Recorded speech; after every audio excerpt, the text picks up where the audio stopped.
Good morning, everybody. Welcome to another edition of Hawk Blogger Mornings. I am Brian Nemhauser. You can find me on Twitter and Instagram at Hawk Blogger. And it's a Blue Friday, and that can mean only one thing. We get to spend our morning with the one, the only Mike Sando of The Athletic. Mike, good morning. How are you doing? I'm doing great. It's great to be here. I was telling you before we came on, I love this sort of late in the week. It's a little bit of a lull before the big games, start up on Sunday. Yeah, well, I don't know if Atlanta and Tampa Bay got the memo about any lull. Like, what a dynamic game last night. We've seen a couple of these with Seattle's on Monday, Hmm. where they're blowing all these narratives about how it's all defense and these offenses can't get anything going. I was Yes. thinking we had a we had a Kirk Cousins Baker Mayfield, showdown here. It was like if you looked at the stats, you would have thought, okay, this was a couple of Hall of Famers. This was Elway and Montana going at it back in the day, but 500 and some yards for Kirk Cousins, unbelievable. It was amazing. It was amazing. Yeah, Fun. I did get a smirk out of it as I was putting the finishing touches on an article I was writing about how Geno Smith and Ryan Grubb are authoring a renaissance of passing. Geno Smith's on pace for more than 5,000 yards in a passing desert in the NFL. And then, of course, Yeah. Kirk Cousins goes and throws for 500 yards that night. I'm So, telling you, welcome to this world, and you've been in it, but you're yeah. really in it now. And so it's funny, like you try to plan things that you want to work on, and they're true, but you sort of need the timing of events to make it fit in that moment, right? So, Yes. like you Yeah. could have, like for example, Tampa Bay's had a nice season. They've done some good things, and I was kind of thinking, I should do something on the Bucks, maybe in my pick six column on Monday, and I still may, but it would be no less true if I did it for Monday.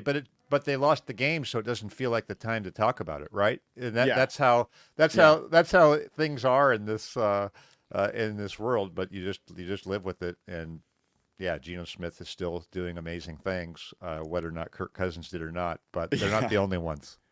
Well, let's talk about those two teams for a second. Yeah.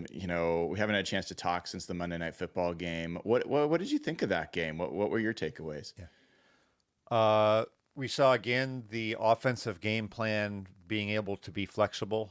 They were 81% pass, 17 passes, four running plays in the first 28 minutes of the game, early downs. That's the old let Russ cook index that I came up with when all that stuff was going on. And that's one of the top three passing games for highest rate of pass, I think, in 25 years for the Seahawks. Hmm. One of them, by the way, I believe was late last season as well. So a couple of them are Geno. But that stood out to me that they clearly had a very wide open throw the ball game plan, which you didn't necessarily see coming because you would have thought, are they afraid of Aiden Hutchinson? Can they protect in that, on the turf at Detroit, hyped up defense, get after your offensive line? They came out and found a way to throw the ball. So that stood out to me. And then defensively, I think from a Seattle standpoint, it was disappointing because even Hmm. though you knew that they were down all these guys, I think as a Seahawks fan was probably going to that game saying, you know what, maybe McDonald just schemed this thing up and it'll be representative. Maybe they don't shut him down, but maybe the Seahawks pull out a 24-20 win or 27-24, and instead it really got away from them and they got run Hmm. on hard, and people making a big deal of Jared Goff completing all 18 passes. It was nice, but Dan Campbell after the game didn't even know. Like it was because the running was so they were just able to get into third and one or not even be in third down. It Hmm. was just way too easy from that standpoint. So, I think you expect a lot better against the Giants, but maybe they get their guys back healthy, and against the 49ers it's more representative, but that was about as bad as it could go offensively or defensively. So that had to be a little bit of a disappointment, I thought. Yeah, yeah. Well, you mentioned the third downs. I thought one of the most remarkable numbers coming out of that was the Lions score 42 points and they had six third downs. Yeah. Like, like they just never And they even were faced third down. and some of them were third and shorts, like Right. easy plays where sometimes you're even going to run the ball because you might go for it on fourth down. There was no stress. There was no stress. And so I think they can, I'm sure internally, hey, look, we had a bunch of young guys in there and they were probably trying to do too much and that type of a thing. I think all those things can be true, Hmm. but that wasn't at all what you're hoping for, where your offense has 38 first downs. So I was looking at that in Pro Football Reference. There's like 5 or 6 games in the history of the league with more than that, you Hmm. know, and you're losing by double digits. Yeah. Not the first team to Like, lose, but not only yeah. lose, but lose by double digits. Yeah. Like the defense didn't make a play. That was the Hmm. thing. Like, the unfortunate DK Metcalf fumble, that's going to happen. But you need to, in the course of a whole game, your defense has to get one of those too, right? There had to be some sort of a thing where you sack fumbled Goff, or it just didn't happen. So I think they regroup. It'll be better against the Giants. And like I said, they'll have another primetime game against the 49ers, probably with a lot more of their guys. I would imagine Byron Murphy comes back by then, some of those other guys on the defensive front, pass rushers, Leonard Williams, different guys will be back, and it'll be a little bit more representative. I think we're all going into the season saying, "Hey, we want to see Mike McDonald against Ben Johnson, against Sean McVay, against Kyle Shanahan." So you put a little asterisk next to that Ben Johnson one and say, "Okay, they were without their guys, a lot of them, um, but you'll be looking to see more." Yeah, I'm curious because this is an active debate among Seahawks fans. I mean, do you there's two debates. Okay, first, um, are you more impressed? You walk away from that more impressed with Ben Johnson and the Lions offense and credit them, or more concerned and critical of Mike McDonald and the Seahawks defense? Uh, Well, I think it's the second one, but I think it's totally mitigated by having that you lose 4 or 5 guys out of your front seven. I think that's understandable. So, but I would say, yeah, the more the disappointing on the defensive side, because you would have thought even without that, maybe they would have some way to not dominate the game, but just not bleed out during the game, right? Mm-hmm. You have Mm-hmm. to be able to stop the bleeding. I didn't feel like there was ever at any point some kind of an answer where you said, wow, that was nice. Now they had the great 3 and out at that one point. Maybe that was it and that was their opportunity. But I felt like they needed some kind of a thing that confused Goff or got an interception. It just they couldn't stop him at the line of scrimmage, so it never really became a risky game for Goff. And that was probably part of it. But uh, I'm not. I don't think the Lions should be able to do that. You know. We talked a lot about the defense, the offense, and kind of mentioned Geno Smith. How encouraging was that from your perspective? What Oh the team man. did, given that the defense was not giving them anything. Oh, I thought it was great, and I think this offense just has people who can run away from others. That's the one thing I noticed about them is, uh, both running backs really when they get the ball, uh, you know, are a danger on the perimeter, especially Kenneth Walker. But even some of the underneath stuff when they hit these guys on crossers or whatever, they get away. There's quickness from DK, JSN. All those guys. Lockett still has some burst to him too. So I think that's really noticeable to me.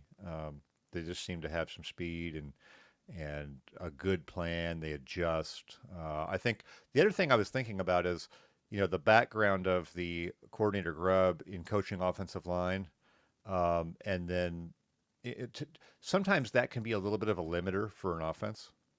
And you think, it's a line coach. He's in a certain world. Those guys are super valuable, but you don't always want them like running the whole thing sometimes. And I felt like I wonder if they could get the best of both worlds out of this because obviously Grubb, if you watch how they're calling the game, you wouldn't think that there's any limitations, right? It seems like he's doing a lot of different stuff, but can he over time get the offensive line squared away? Charles Cross playing better, for example, right?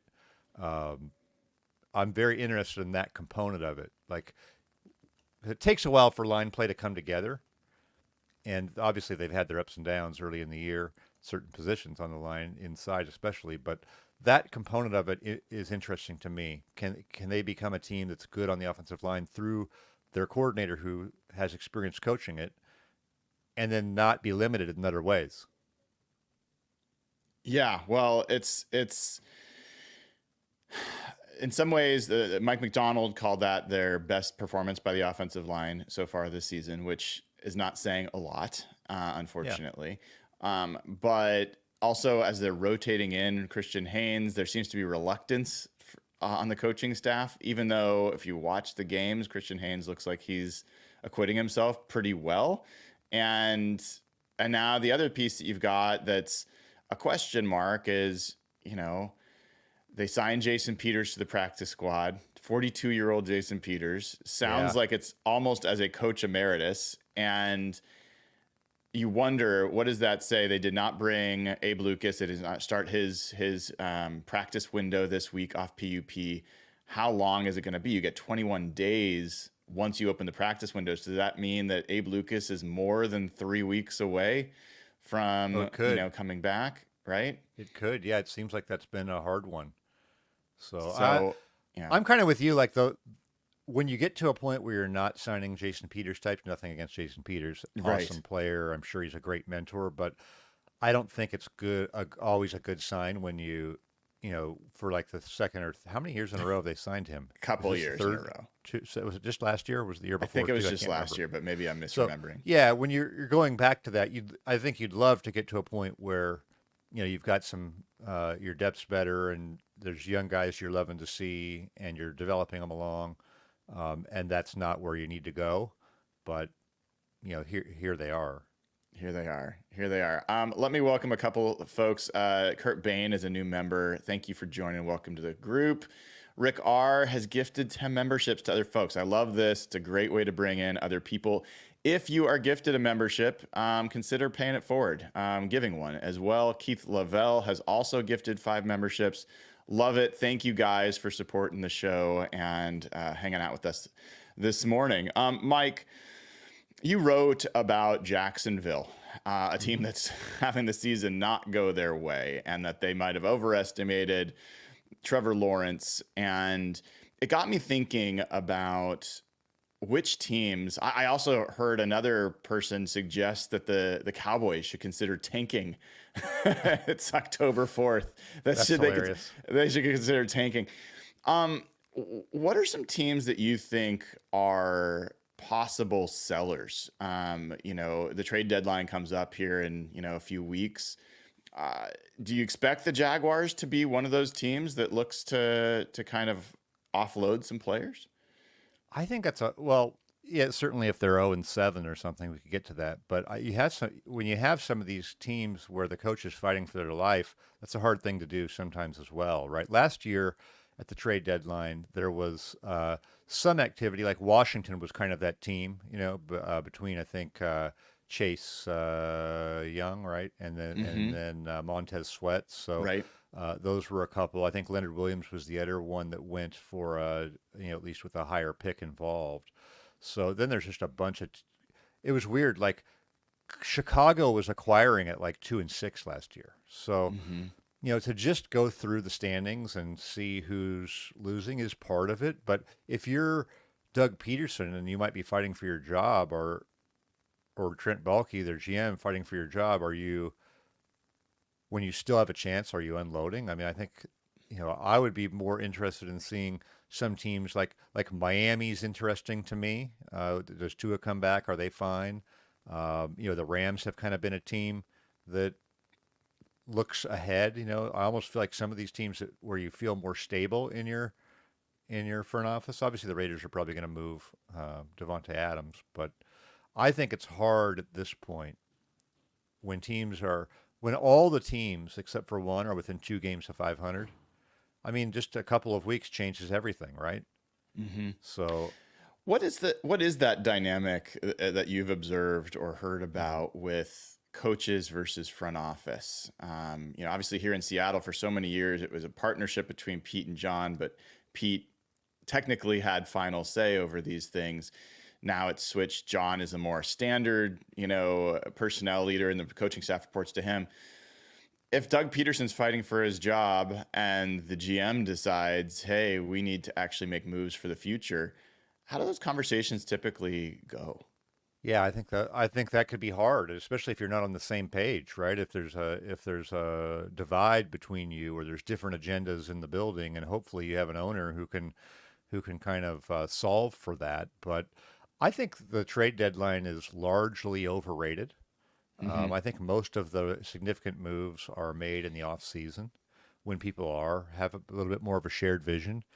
During the year, like last year, the Eagles got an A+ for acquiring Kevin Byard. I was just looking at that before we came on, right? Yeah. Well, like here's the people that were traded last year: Leonard Williams, Montez Sweat, Rasul Douglas, Chase Young, Kevin Byard, Terrell Edmonds, Donovan Peoples-Jones, Josh Dobbs, Contavious Street, Ezra Cleveland, Mecole Hardman, Van Jefferson, Randy Gregory, Chase Claypool, and J.C. Jackson. A whole bunch of not impact, other than a couple of guys at the top. Where I think Hmm. that is, you look. I would advise looking at, like, I think Over the Cap. Jason Fitzgerald put out a thing where Hmm. he has a list of all of the guys from teams that don't have good records now, that have expiring contracts, and what it would cost to get them. But it's, to me, that would have been an interesting one last year in Washington, where, look, Ron Rivera knows the writing on the wall. He wasn't coming back, right? He wasn't coming back. So Hmm. he just had to suck it up. He was almost hired to be the face of transition for them, right? So they're a team that unloaded a couple of high-priced guys. Uh, the other ones are a little bit more like, to me, the Giants getting rid of Leonard Williams wouldn't have been an overly necessarily tough conversation. Maybe Wink Martindale would have been upset, or whatnot, but I think those two, the head coach and the GM, probably could see that he wasn't going to come back next year, and they had some things to do, and that was just going to be the way it was going to go. How have you seen? What is your perspective on the kind of the typical dynamic between coach and GM across the NFL? I mean, obviously, we only get to see as much the Seahawks development. What have you observed and how those relationships work? Well, sometimes there's one guy clearly. I think a lot of times there's one guy who's clearly more in control, and it seems like a lot. When you think of some of these teams, the head coaches have a lot of power. I'm just going to go through. Andy Reid probably driving the car, right? You would say definitely the Rams and the 49ers, the coaches are driving a lot of this. And so if you have a successful coach who's been there a while, even if they don't have the GM title, even if technically they don't have it, I think they uh, drive it a lot more. Whereas if you have I don't think Dave Canales is driving a lot in Carolina, right? So you have Hmm. to look at those types of dynamics to see who it is that really has the juice in the organization. And it's probably a little bit different for each team, and some of them are a little bit more equal, probably a lot more equal. But I think it does vary by the organization based on who your head coach is, how much experience they have, how much they've won, right? Those sorts of things. And then what side of the ball are they on? Some of these, guys who are offensive coaches may really drive what the vision on offense and aren't as involved in what they're doing on defense. Obviously, we're talking to Mike Sando of The Athletic on the Mike Sando Show here every Friday. Mike, obviously, a lot of your posts, your columns that you've put out there rely on these relationships that you've built over the years with people in the front office, with coaches, with people across the league. How did you do that? Like, what's the process for developing that trust in a sport where there's a lot of skepticism and Yeah. kind of like, hey, we're not going to talk to the press. We don't trust you hmm guys at all. Yeah. Well, super long game mentality on that. I think, you know, I got to a point when I was, after doing the beat for years, and then I covered the NFC West, which was kind of a daily thing, or you're producing something every day. When I first got, to do a national type column, the first thing you notice is you don't write as often. So you can gather things over time. I think when you speak to people, and let's just say you're going in the locker room to interview somebody, there's almost an expectation that whatever they say, you're going to use a lot of it in tomorrow's story or whatever, or next week, because you have to. You're continually having to do something. So I feel like there's an advantage right away built in. If you're not writing as frequently, people can have conversations with you that aren't, you don't have to use them all for interviews or, right? You can, you can learn a lot and build up your knowledge and then use certain aspects of what you learned, but not be using everything you got from somebody right there. So that that's the number one way to build trust for anybody, right? Is that people can have a conversation with you, and it's not going to be on Twitter in 5 minutes or even tomorrow, right? You're gathering this type of thing, and then the other component for me is I'm really into research and I love to do the work. And I think you do this too, where you really dive into something. If you do that, you can come up with things that are interesting to people on the inside, even if those people have way more knowledge than you about schemes or whatever it is in football. You can produce some things of value that lead to interesting conversations. And so that's kind of always been my approach to doing that. I want to learn, and the third thing there is when you're doing something nationally, you're not. You can talk to a general manager of a team, and you're not necessarily pressing him about something that's sensitive to him or about his team, right? Mm-hmm. So, Mm-hmm. you're doing more thematic things, themes. What do you think of this? Working on that? Would this be a smart angle on this? What about that? And you kind of have these great dialogues back and forth.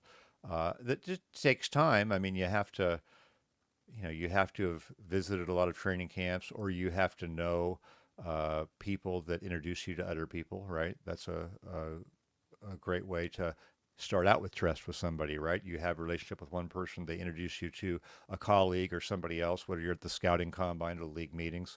That can go a long way, right?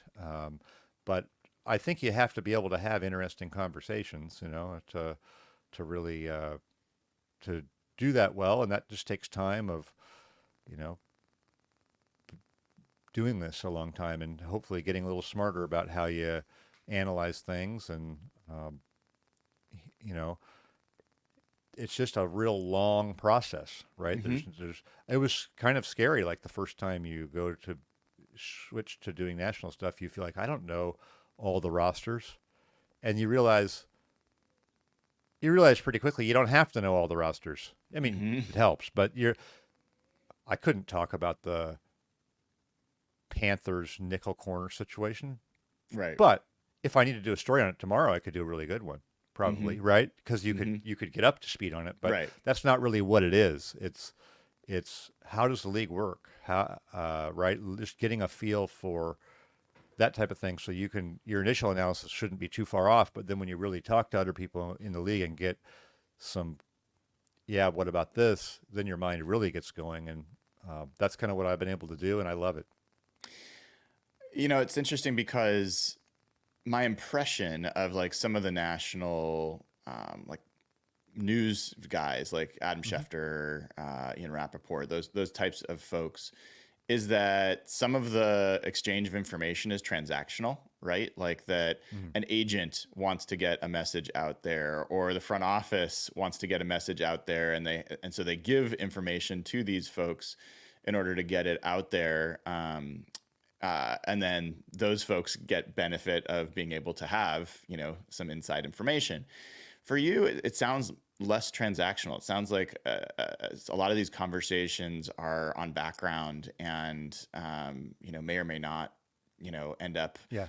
being used. I'm curious in that situation. First of all, is that true? Second of Yeah. all, like this is going to sound. I'm going to find the right way to ask, but like what do they get out of that? What do they why do they, with all the time that they have to spend on other things, why do they engage in that situation? You mean why would you're basically saying why would someone in the league ever want to talk to me? No, No, I mean not I in know. those Yeah. words. You know what I'm getting at Well, though, right? why would anybody want to have a conversation? Just There has to because be something interesting, right? yeah, yeah. Yeah. So I have on my laptop 20 presentations, things Mhm. I've researched over the years. I could be helicoptered into any front office right now, and they could say, "You got to meet the GM. You're going to meet this president of the team. You've never met him. Go."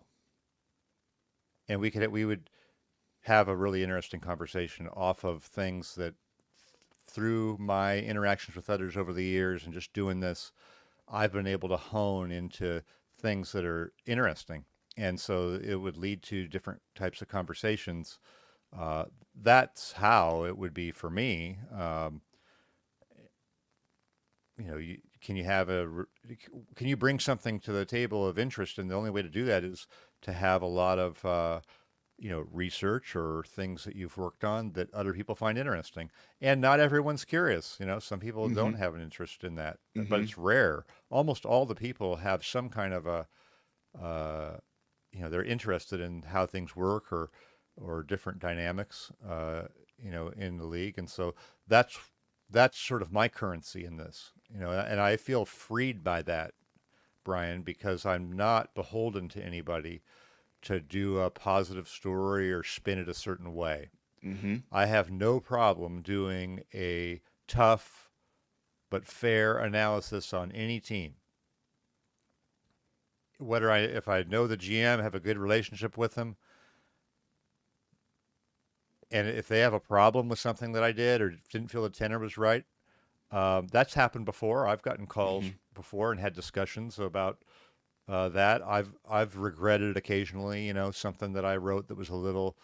I could have been fairer on it, but for the most part, it's just I want it to be really straightforward. That hey, we can have a common interest in things. We can talk about stuff that's interesting. We can hopefully both learn. But if your team is interesting for the wrong reasons, we're still going to analyze that, right? And just Yeah. be fair about it. Try not to. Yeah. I try not to be like too overly personal or I think that's one area I've probably grown over the last 15 years is just you don't have to try to be funny, and poke this way or that way. Just analyze it. Yeah.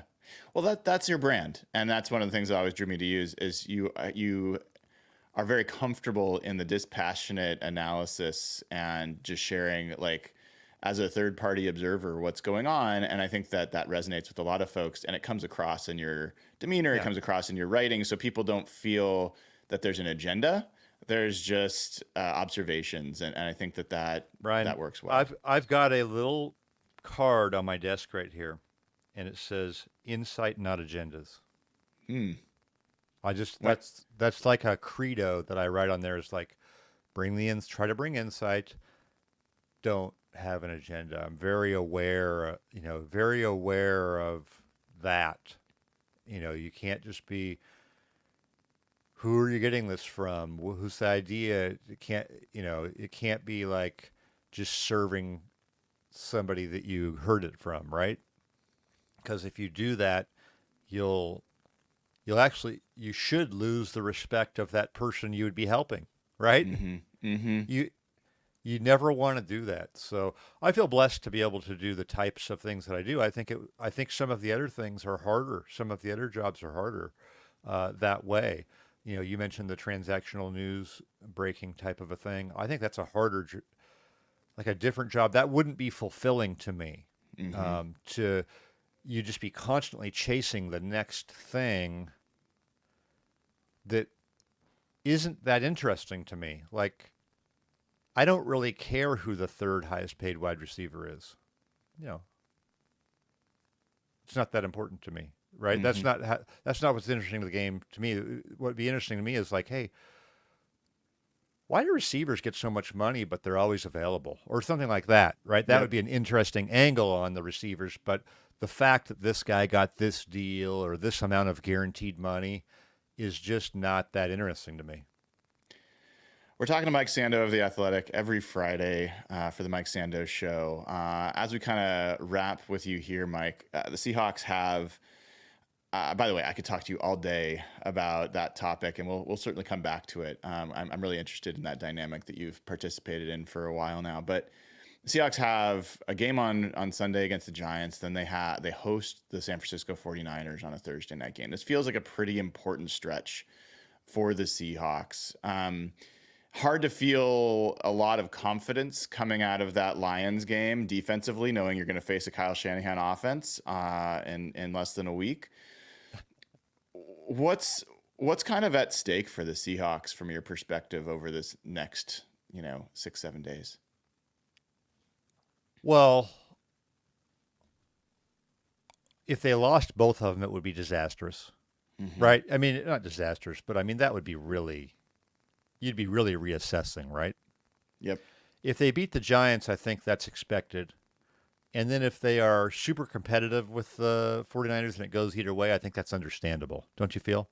Hmm. Like if it's the type of divisional game we saw on Thursday night between Tampa and Atlanta, right? And either team could win, but and you feel terrible if your team lost it, but like kind of Tampa can feel bad about some things, but they had a pretty good game, right? They were right in it. I think that type of a game, you definitely want to see it. Whether they win or lose, a toe-to-toe component to it, where they're right in it. They took it to them. They weren't overwhelmed. That sort of a thing. I think that would be a fair expectation. And look, if you were able to win both of them, I think that's A plus. But it could still be an A minus to beat the Giants and just have a really game that could go either way with the 49ers, don't you think? Yeah, I think that's exactly the right perspective because I don't know if you follow soccer much, Mike, but the Seahawks 49ers games the last few years have felt like a friendly where you've got Manchester United coming to town to face the Sounders, and like they're kind of like, we'll play around with you, and then when we're ready, we're gonna beat you 10 to nil, and it just hasn't felt like they were on the same competitive plane. So I think your point is if you can look like you belong on the field with the 49ers, even if you lose that game, that's progress. And I think that makes sense to me.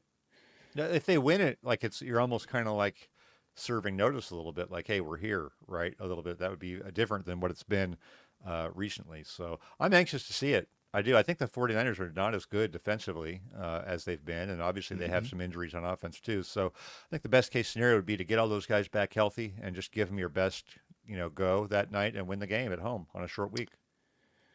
It is going to be fascinating. It's going to be a fascinating few days. Mike, thank you so much, as always, for coming on. It was great to see you. This man, our time flies on this thing. It's great. It does. Hey, anytime you want to stay longer, I'll always be happy to have you. But I want to get you Yeah. out on the rest of your day. So thank you, man. Okay. Appreciate it. Appreciate it. We'll see you. All right. That was Mike Sando at Sando NFL. Make sure you follow him on Twitter.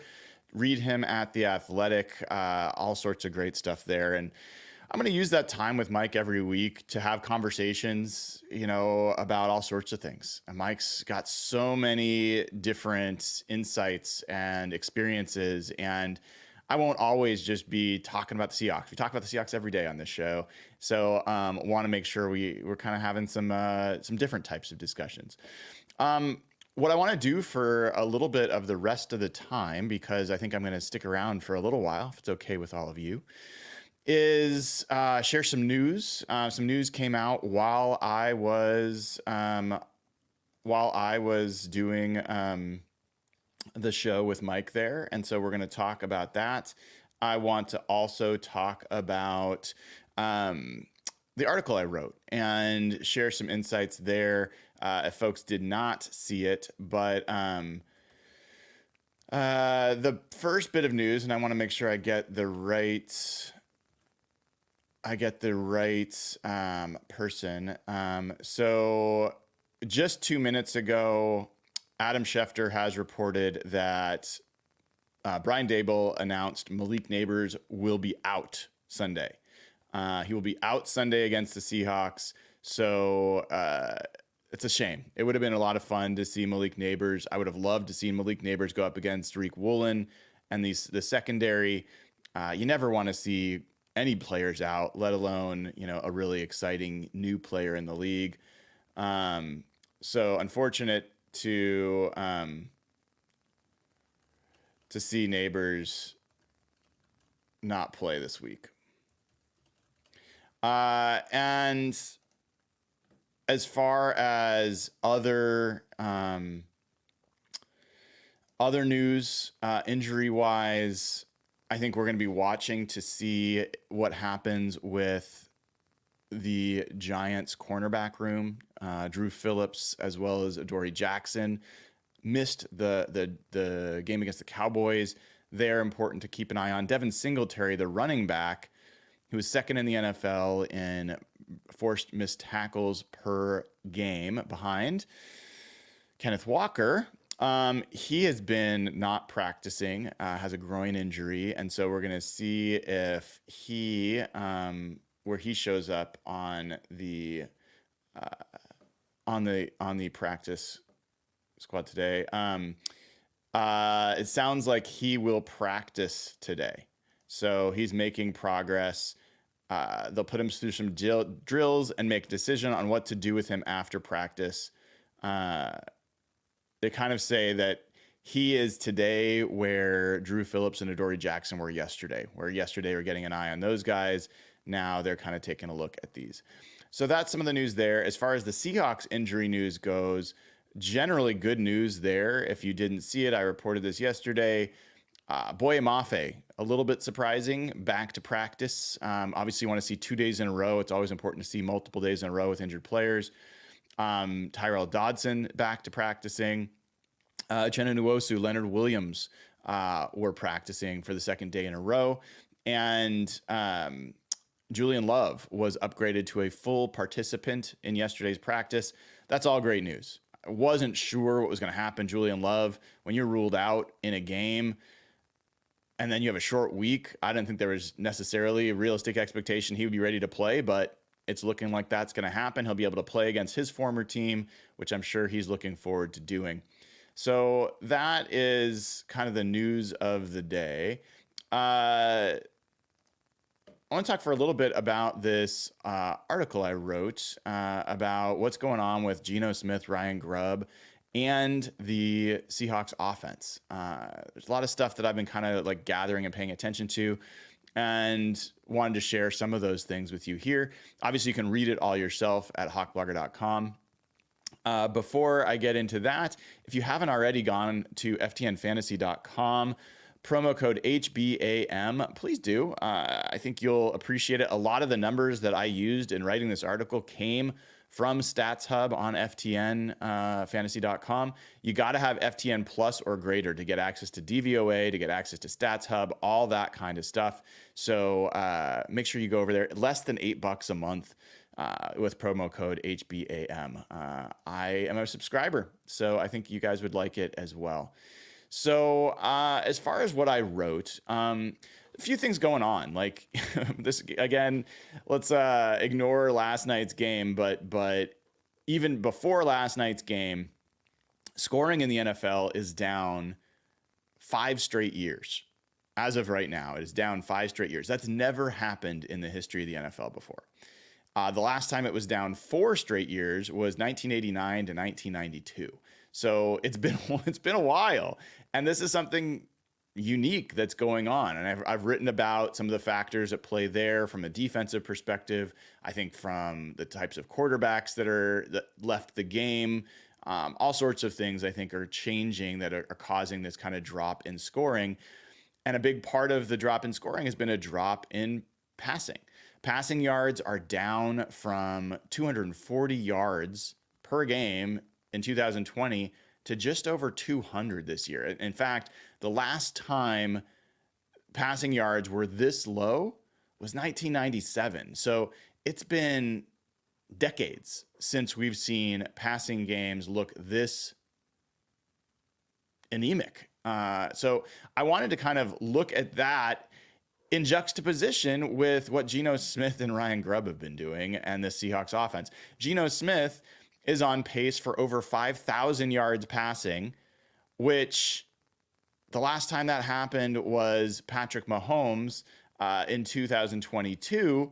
And like, it's not something that's happening right now. So I was really curious about that and wanted to see what are some of the reasons that that's happening. In case you're curious, some of the other players that have had 5,000 yard seasons, Tom Brady and Justin Herbert had them in 2021. Patrick Mahomes had another one in 2018. Drew Brees had one in 2016 and 2013. Peyton Manning had one in 2013. It is big names: Matt Stafford, Drew Brees, Dan Marino, Tom Brady. Like 5,000 yard seasons they've only happened 15 times in the history of the NFL, and none for the last couple of years. So what's going on with Geno Smith is a huge change from a guy that last year Geno Smith threw for, just over like 3,500 yards. So, you've got a very different Geno Smith. He threw for 3,600 yards to be exact last year. Obviously a huge change. So what I've kind of found in doing my research on this, I think there's a few things going on. While so many people said that Geno Smith took a step back last year, if you looked at his level of play, there was a few things that really changed. And I know the folks on here have been paying attention to this show and have heard, but two of the most notable are he really improved his movement within the pocket last year. That's not a stat that I can show specifically, but that's an area that has been observed on film study and other places. And the other was, starting in the Dallas game, he really cut his time to throw. So he had been at nearly 3 seconds average time to throw through the first 13 weeks of last season. He trimmed that to 2.56 seconds in the last 5 games. So he went from the 29th slowest quarterback to throw the ball to the 6th fastest quarterback. And of the 1,410 sacks, 1,410 sacks that happened last year, only 16 of them happened in less than 2.56 seconds. So huge change for Geno to be able to operate productively, still be explosive, and get rid of the ball faster. And what that meant was that his pressure to sack ratio dropped. I talked about this in a previous episode as well, but that's how you have a offensive line that was performing as poorly as it was last year, injured as it was, and the Seahawks sack numbers went from 46 the previous year to 31 last year. It doesn't make logical sense how you can have an offensive line that's that porous and have your sack numbers drop, have your pressure to sack ratio drop. The reason that happens is the quarterback has so much influence over those numbers, and Geno Smith made huge strides in that regard. But even with all of that, Geno Smith's passing yards, touchdowns, completion percentage, yards per attempt, passer rating, and QBR all went down last year. So it's understandable why a lot of people thought Geno Smith had a down year. That's where Ryan Grubb comes into play. And Ryan Grubb, I think, does not have the reputation of being a quarterback whisperer. I think he should. When he was at Fresno State, starting out as an offensive coordinator, he took Jake Haener from a guy that had done nothing in college to a guy that averaged over 330 yards passing per game, threw for over 4,000 yards, 33 touchdowns. And when Grubb left Fresno to go with Kalen DeBoer to Washington, he saw Jake Haener's numbers decline. So there's a correlation there. You can decide whether there's causation, but meanwhile, what happened? Michael Penix came to Washington. He had career years under Ryan Grubb. He was throwing for 357 yards per game his first year, 4,641 yards, having never thrown more than 274 per game or 1,645 in a season. So, I look at that and I say, yeah, I think Ryan Grubb has a real touch with quarterbacks and how to leverage their strength and get the most out of them. And when he came to Seattle, Ryan Grubb told us that he didn't just watch Geno Smith's film in the NFL. He watched all of his college games. He watched everything he could find about Geno Smith. And what he came away with was just a ton of respect and excitement that this guy's an elite player. And so I think Ryan Grubb kind of fell in love with Geno Smith during that film study, and then getting to see him every day in camp. There's just a real respect that developed there. And, then Geno Smith came into camp in fantastic shape. He, set that record for his personal record for speed, which we've seen in the regular season show up, and was just electric for the beginning of camp and through much of camp. So those were like the kind of setting the stage aspects of what we saw with Geno Smith and Ryan Grubb and what was to come with this offense. Of course, it started pretty poorly. First snap of the season was a sack. Second snap of the season was an interception.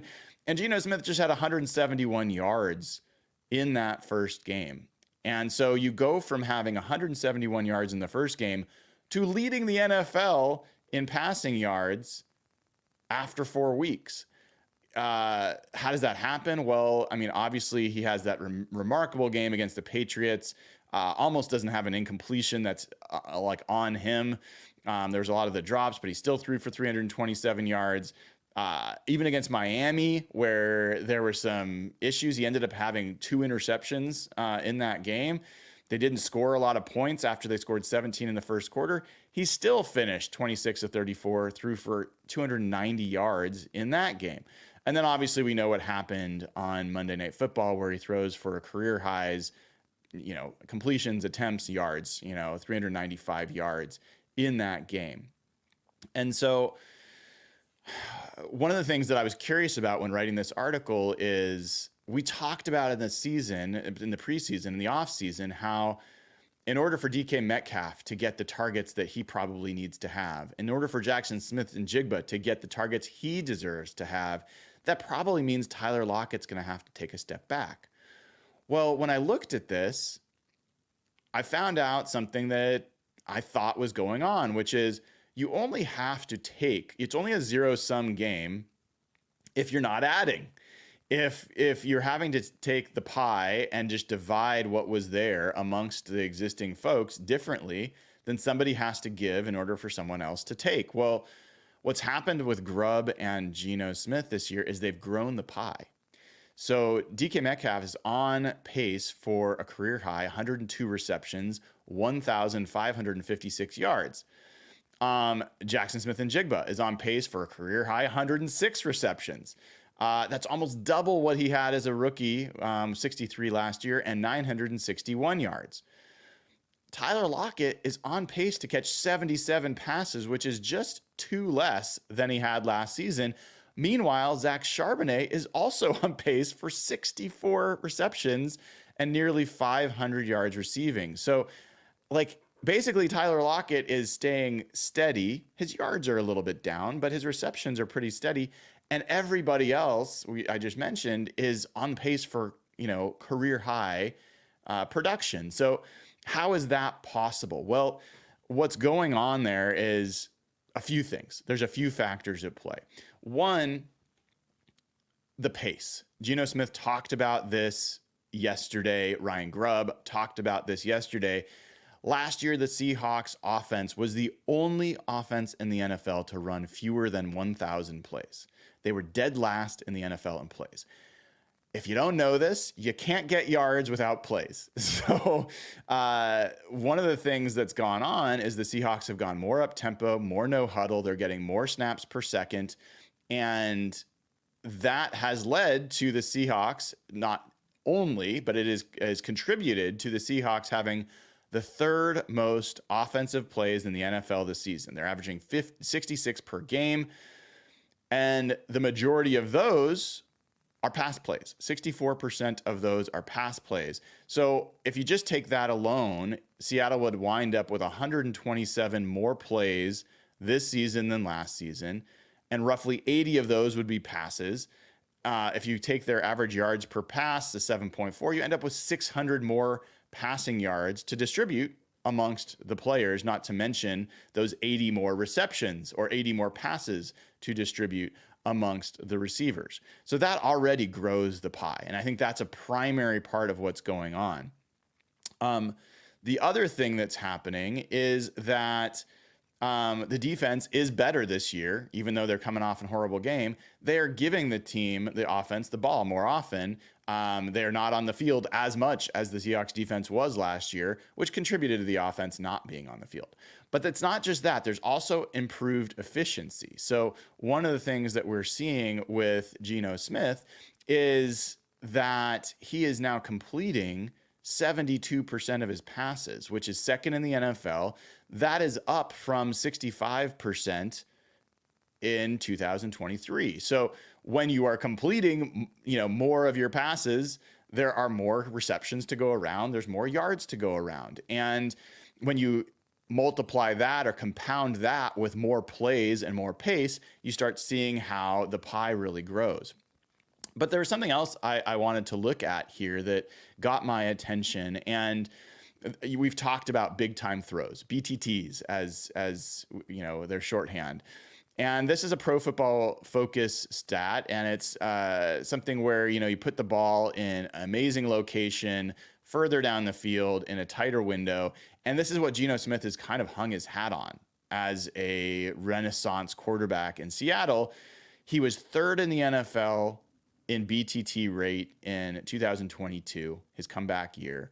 He was first in the NFL last year, so he was averaging 5.6% of his throws were big time throws in 2022, 6% in 2023. And one of the things that comes up with that, though, is Geno Smith has also been somebody who kind of pushed the ball into very tight windows when there maybe shouldn't have been a throw put there. And so his turnover worthy plays were also high. He was third in turnover worthy play rate in 2022 and seventh in 2023. So what you're getting is high risk, high reward throw from Geno Smith. He's capable of these things, but he's also capable of making some pretty big mistakes because he was forcing it. And for me, I attribute a lot of that to what what Shane Waldron was putting him, the situations he was putting him in, the throws he was asking him to make, and the lack of easy, well-schemed throws that were available to him. So Grubb has added more of these easy throws, more of these man beaters that have been really great, that we showed up all over the place. And so what we've seen is actually a drop in his big time throw rate. Basically half of what it was last year. It's 3.3%. It was 6% last year. That ranks 16th in the NFL. And you might think, well, man, that stinks that he's got a lower big time throw rate. No, I actually think it's great because he doesn't have to make these hero throws in order to get hero results. And while he's doing these fewer big time throws, he's also cut down his turnover worthy play rate. He's 20th in the NFL in that number this year. And in fact, of his 5 turnover worthy plays, 4 came against the Lions, and 3 of those 4 came at the end of the game where he was like madly trying to get the team back into it. So he had 1 turnover worthy play in the first 3 weeks of the season. It's just a massive difference in the type of throws he's being asked to make. And it's a big part of why he's completing 72% along the way. And he still has that ability to make the big time throw if and when he needs. But it's not just that. There's more to this story. So the other thing that Ryan Grubb has done is he has given his receivers the challenge of having to play multiple positions. And, I was joking with DK Metcalf about this. I was like, hey, what are the challenges and opportunities this has to present to you? And he's like, well, the challenge is I had to learn a lot more plays in all the positions. The advantages are the defenses don't know where I'm going to be. And they don't know if they're going to be facing JSN inside or JSN outside. And as of right now, DK Metcalf is on pace for 150 snaps in the slot, which would be a 50% increase over what he did last year. He also is lined up in the backfield, which he's never done before. The other thing that's interesting here is 71% of his snaps as a wide receiver came on the left side last year. Left side. So far this year, it's basically 50-50. So you cannot determine which side of the field he's going to be on. You can't even determine where on the field he's going to be. That has been a contributing factor to him being targeted more, for them to be able to utilize him and for them to be able to complete more passes. And DK has worked on his catching over the offseason, specifically contested catches. he has gone from what was a career low 55% catch rate last year to now over 65%. And at one point that was over 70%. So that is another contributing factor. And of course, Jackson Smith and Jigba's growth this year, he has got a 76% catch rate. So what you see going on with this Seahawks offense and with what Ryan Grubb has done, along with Geno Smith, is, a lot more free, easy passes for Geno Smith to make. You've also got them trusting each other in these up-tempo situations. And one of the things that Ryan Grubb does in these up-tempo moments, he believes that they've got so many more plays than the defense, and that most defenses, when they get into those no-huddle situations, they run out of checks. They run out of what they can check to. And so Seattle has so much more at their fingertips, Geno Smith in particular here, that Ryan Grubb believes that they can really challenge defenses. So it's not just about catching personnel groups and keeping them out there. It's about exhausting the audibles that those defensive packages have to utilize and being able to put Geno Smith in a position to really take advantage of that. So you've got that. You've got DK Metcalf making his progress. You've got JSN making his progress. You've got Zach Charbonnet making his progress. And then you've got a defense that's doing its part a little bit more. I know that's a hard thing to say after last week, but putting the offense in more consistent situations where they can have the ball and have more plays. You have higher third down conversion rate. It's not so much higher that I wanted to make a big deal of that, but it is higher. So what's going on here is special and interesting. And it is different than what's going on for the rest of the league, where in most cases, people are actually seeing a decline. And so I didn't include this data in the article, but that's one of the benefits of having this show. Let me pull out some of this stuff that I saw here. Do I have the data I'm looking for? Not seeing it. Well, what I was going to look at is there's only a few teams that have actually improved on offense and on passing yards. And let me see if I can find where that spreadsheet is. Hold on. I think it's worth taking a second if you guys don't mind. Let's see. So I think there are, maybe it's here. Nope, not there. Yep, not there either. Well, maybe I imagined all this. Maybe I didn't actually do the work I think I did. I actually know I did, but something's not showing up. In any event, the situation. Oh, there it is. Yes. Okay. Cool. I knew I had done it. All right. So the teams that had actually seen an improvement in scoring and or passing, it didn't save. Well, so what? I guess we're not going to be able to do it. No worries. Well, in any event, those are a bunch of numbers that I got from FTN Fantasy. I hope if you guys have not already gone over to ftnfantasy.com and used promo code HBAM that you will do that. Gets you 15% off. You want FTN Plus or greater to get the DVOA and Stats Hub data. Really great stuff.